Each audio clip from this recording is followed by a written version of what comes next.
50,000 Wickedfamily special video.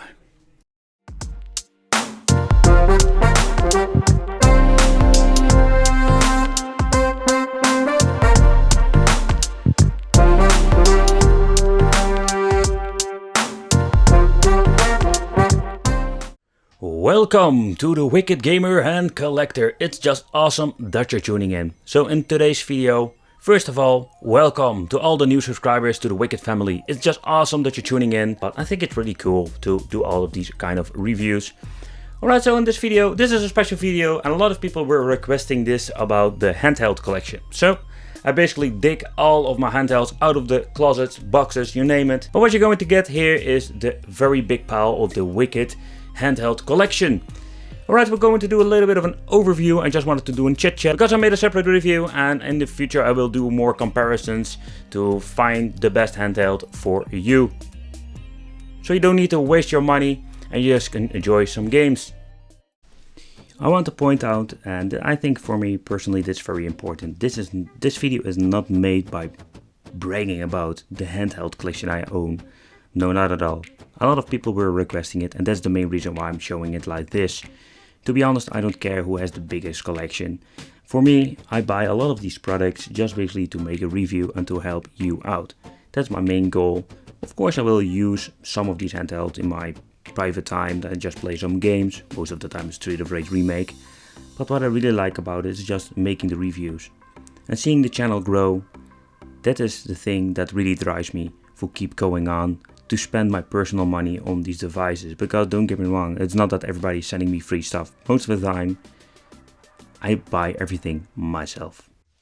But what I already mentioned before, I'm not going to do this, let's say, grabbing every single handheld and going to make a video about it. I just wanted to show some highlights in the collection that I think are really worth picking up. But what is also a little bit of a memory lane for me, because I did so many reviews the last couple of years. Let's talk about this Famicom clone. I really love the design. Yeah, it's a Famicom clone and they even ripped off the design. So what I also like is this little one-up. I love the design. It was pretty damn horrible to play on. So we have in here the Odroid Go. We'll highlight this because this thing is pretty awesome. The brick games. Man, there are so many of these and they are a couple of euros. Pretty fun to have in my opinion. This gigantic bad boy. Oh, do shut up. Oh, the thing always goes on. No! Off! Ah! Go off. But nevertheless. So here we have the bad boy over here. The Cool Baby family. I really love these Cool Baby things because we're running on the Pi. And they are pretty affordable. So there's something I'm going to talk about in a separate video. 7-inch handhelds. Oh, don't start me on these things. The Pi systems. Funny thing is, I just want to do this comparison with you, so as you can see. There they are. You get it. But there are so many of these Pi based handhelds, and also I'm going to do a separate video about that. Boy Pi. Alright, so what I also think isn't really worth mentioning is this X15. To be honest, I think the X15 is one of my favorite handhelds. I'm going to do a little bit of a highlight about this one. I did both reviews of the Big Ben and the WikiPad. It's more like the Nintendo Switch where you can pull out the tablet. I really love those things. Yeah, the shame is that it has very old Android versions. I think that's the biggest downside. And of course, nowadays the technology goes so fast. So basically they are prehistoric compared with other devices. Okay, so let's dig through the big piles over here. This was basically a phone Xperia, but the funny thing is that you can mod it and you can even play, or better said, emulate some retro games. It supports PlayStation 1 very well. Did a separate review. I love this thing. It's very cool. Yeah, here we have the X9, X12. Always wanted to do some more comparisons. Both great system, but having shitty software like always. Because I think that is a very common problem with some of these devices. For example, this is a great device too. Love the shell itself because these things are very cheap, but the software is really horrible. It's basically all the same with those. Oh man, it's just freaking annoying. I think that is a very common problem. Maybe I'll make a separate review about what kind of firmware version we're having, or better said, we're having OpenDingux, Android, Raspberry Pi, and just make, let's say, more in comparison with the handhelds and what kind of version you're having if it comes to the software itself, so you have a better idea. So here we have another, this is the PlayStation Portable ripoff. They call it the X6 nowadays. It comes in different colors, shapes and forms. This is a very obscure Sega handheld. The emulation was pretty good, to be honest. Only flimsy quality. It's like always the same story. Including the old SP battery that was not that great. PAPK 2 still for sale, I'm gonna call it a decent device. The PAPK 3 also same story, but this is also something very unique because these were running basically on the same software, and what you're going to get is the same handhelds with the same software, only in different shell. That is something that is very common with these China products.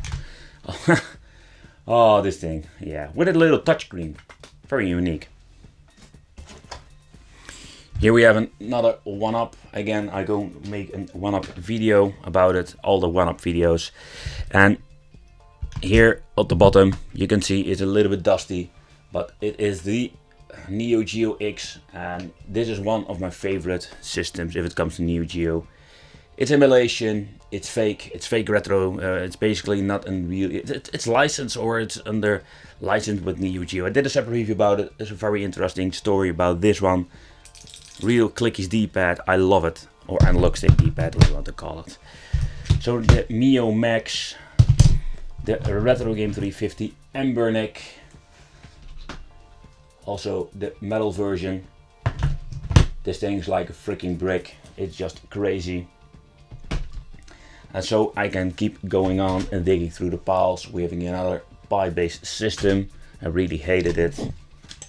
Yeah, I really hate it. Let's put it this way, it's fun to create something for yourself. The game head itself, it's funny, but if you look at it, it's pretty damn poor. The quality, I didn't like it, it plays very choppy. There are some, let's say, skins for it that you can improve the overall experience, but I didn't like it at all. I love bowling it, but I didn't like playing on it. LDK, and kind of an LDK ripoff. These things are all running on OpenDingux. Here we have another pile. What you can see is the Mio over here. The Mio is also very nice, but it is more like in basic systems. This thing is obscure. The Game Boy Advance. This was more like a Game Boy Advance player that you even can add games through the SD card. Very unique for back in the day. You can't play original cartridges. Yeah, more 8-bit fetish. The Chinese love their 8-bit system, and there are so many of them. It's just basically a freaking nightmare for a reviewer like me. I also love, I think that is a highlight. This is a highlight. The X18 is just a great system. It's flawed in many ways. The mine came with a lot of dust. I need the dust off my handhelds. And but in overall it was really flawed in many ways, but was affordable compared with the GPD, for example. Of course, I have a lot of DS's. I have the normal DS Lite, I have the 3DS. Let's dig through the pile, and here we have let's put the X18 down. The GPD, I think GPD is one of the best systems if it comes to Android, and let's say, so flip open case. It's a high quality product compared with the X18. The price difference was very huge. I think this GPD is sometimes twice the price of the X18, but it's just worth the money. Fetish, we have here I think it was the X7 they call it. Here we have another weird, this is also weird, let's say a PSP ripoff with a touchscreen, a very strange thing. I don't know if they're still selling it. At the end, it was the same story. This is the Telex I don't like because this thing runs on Android. The idea behind is pretty cool, but I have never seen a shitty product that is so poor of quality. I hate it, and it's expensive. So I burned my money on that twice to get a review. This is one of these, let's say, old handhelds you need to avoid of all time. Shitty software. Love the LEDs at the side, but it's not really worth mentioning more. Here we have the GXD, the 7-inch handhelds.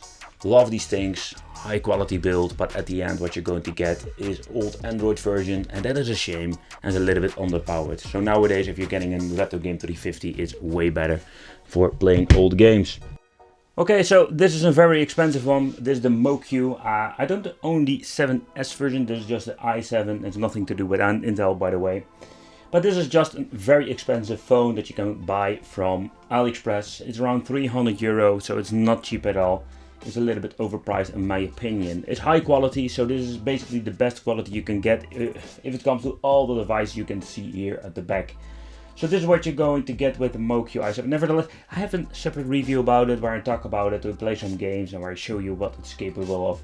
Nevertheless, the i7S is a little bit better. I hope I can do a video in the future. This thing is pretty damn awesome, just wanted to show you. One of the ways you can play Game Boy Advance nowadays is having these IPS screens, and that is pretty awesome. Because with these systems you can basically play original games on an original mainboard by only having this very nice IPS screen inside. Don't get me wrong, this is not the old version, this is the new version where you can even adjust the brightness settings. Very cool, very awesome. Did some videos about them. And I think if you love Game Boy Advance and you really love the, let's say the Landscape Edition, the first model, I think you will enjoy your old Game Boy games with a very nice IPS screen. So when it comes to a Pi, this is one gigantic device, and what I think is really cool about these devices is that it's based on a CM3 Pi and it is quite powerful. I really love the design itself, it's very huge. The screen itself was not an IPS. I think the biggest downside to this device was that it wasn't very, well, let's say horrible, but was just basic LCD inside. But it was based on a Pi, you can do whatever you want with it because you can add games and you can play and enjoy them on the go. Yeah, on the go, it's not really portable, but you're getting the point. I really love this bad boy, cool baby, and the prices were very good too. Because if you look at, so let's say in overall the Pi systems, they are very expensive if you buy them. One of my favorite Pi system is the LCL Game Boy. So this is the deluxe version. It comes with back triggers, you even have them before, but I love them with the two. Analog stick, the D-pad is very nice. It of course has the original Game Boy Classic skin itself, and that is something that is very cool.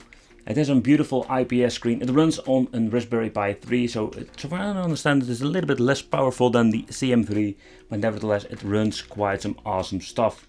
So we have quite some different handheld if it comes to Raspberry Pi.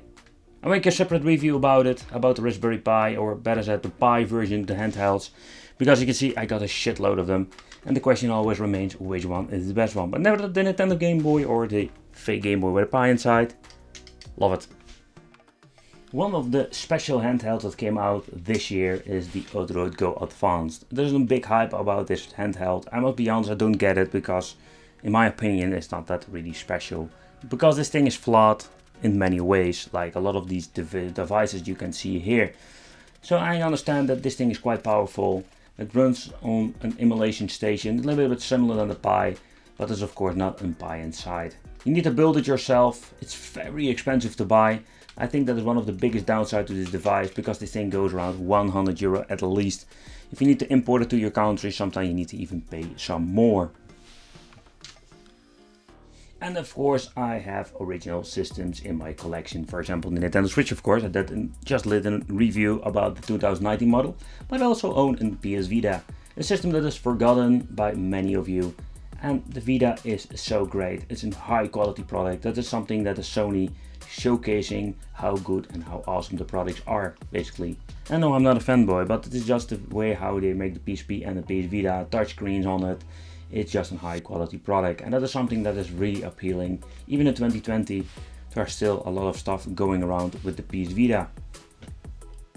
So this was a little bit of a wrap up. I can go on and on and on of this. I do some little highlights now, and the handhelds I really like. I would say I want to thank you all for subscribing to the channel and growing this Wicked family. We finally reached 50k. I think it's a magical number, halfway there. Let's go up for the 100k. But nevertheless, in the meantime, I'm going to create a lot of different content and going to have some wicked fun.